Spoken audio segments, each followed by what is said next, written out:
Right, here we go. So we're talking about propagation. What is propagation? Propagation essentially is creating a clone of a plant. So what we have here are cuttings. These are all different types of pomegranates. These are figs. This is a mulberry tree. Those are some of the main ones you can propagate from a cutting. And so you can see here on the plant, there's all these different little nodes. Now at each of these nodes, buds form here and new growth can come out. So what I need to do on all of these, since they've already been cut and they've scabbed over and healed, what I want to do is cut right below the bud. This is where all the growth is going to be stimulated. So roots will come out from the bottom here, and then there will be roots that will come out from all the nodes that are touching the soil. Then higher up, with the stored energy, it'll start shooting out leaves. Once the leaves are there, now the whole energy process can happen and the connection between the roots and photosynthesis. So that's how it works. Okay, so what I'll do is I'll cut it, and I'll cut it at an angle, because when you cut it at an angle, it gives a little bit more surface area. That's that. Now on a scion, it's different. For this you graft. That's where you literally attach this scion piece to the rootstock. And then they actually heal together and combine and become this tree. Since it's raining out there, I'm just going to show you how to prepare them in here. I'm going to be labeling everything. So I'm going to fill out all my labels, then prepare the cuttings. These are Utah sweets. So here's my label. Now you'll notice that whoever took these cuttings did a very nice job. So they put a diagonal cut at the top. So that's typical, just to let the next person know which direction is up. But if you're propagating stuff, you should have enough knowledge to know which way is up. So if you look at this stem, you'll see a node here where a branch was coming out. That crotch angle tells me this is up here. Okay, it's always going to have a 30 to 90 degree crotch angle. Then the bottom's flat. That's the technique that most growers will do, okay? So you know. So, what do? So I cut it right below the node, and in this area, this is where that growth hormone is for the plant that will stimulate root growth.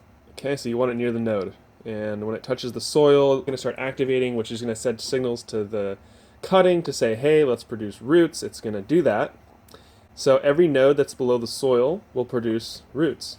The nodes above the soil will shoot out leaves. So a cutting of this size, I'll just put in a 1-gallon container. I need to bury at least 2 nodes. Alright, so next we have a really long cutting. Just so you guys know, you can turn this into 2 cuttings. Just do the same trick. Cut right below the node, and then I would just clean this one up, okay? And then you would have this whole stick and this whole stick to plant. But I just don't have the need or the area to plant trees, so I'm not going to do that. I'm going to make this one bigger cutting. I'm using a 5-gallon pot for this, which is going to be up to this height. This one's harder to see the nodes. It's there's these little formations that you can tell where that's where it is. So I'm going to bring it up to that. Okay, green means it's alive. And then I'm going to leave it. Okay, my next cutting is a huge one. So now on these, when you can't really tell where the nodes are, I mean, I can still tell which way is up. But it's way helpful that the person did put a diagonal there. Now I know for absolute sure. Because you don't want to face it down. The plant's going to be real confused. It's not going to be able to work. The last thing to discuss would be rooting hormone. And rooting hormone is something that just stimulates the growth of roots. Now this cutting can do that by itself. So the synthetic rooting hormone just encourages that along. It's okay to use it. I've used it in the past. It does help. But here's my argument against using it. I say number 1, it is unnatural. So it is having some sort of effect, no matter how small it is. It is having an effect on this plant. This goes back to my whole thing about nature is always right. Let's do things in a way that promotes natural patterns, natural systems, natural biology. Let's not influence it with synthetic. Basically, why I don't use rooting hormone is so that all the genetics that I am passing on are the strongest. They beat out everyone else. They survive whatever diseases or whatever. By growing animals and plants this way, you will have stronger, healthier plants. You're passing on genetics that will be better in the long run. So for that reason, I don't use synthetic rooting hormone, but there are some natural things that you can do. Use honey, and it's really simple. You would just dab a little bit on that wound. It helps the wound heal and keeps it safe from bacteria and fungi. So that is the purpose of doing that. And you just put a small amount on the edge there, and that's it. Just a tiny bit, nothing's dripping off, just a very thin film of honey. And that's it, and then you would put that down into the ground. Just take the cutting, the fresh side that I cut, and just put that straight down.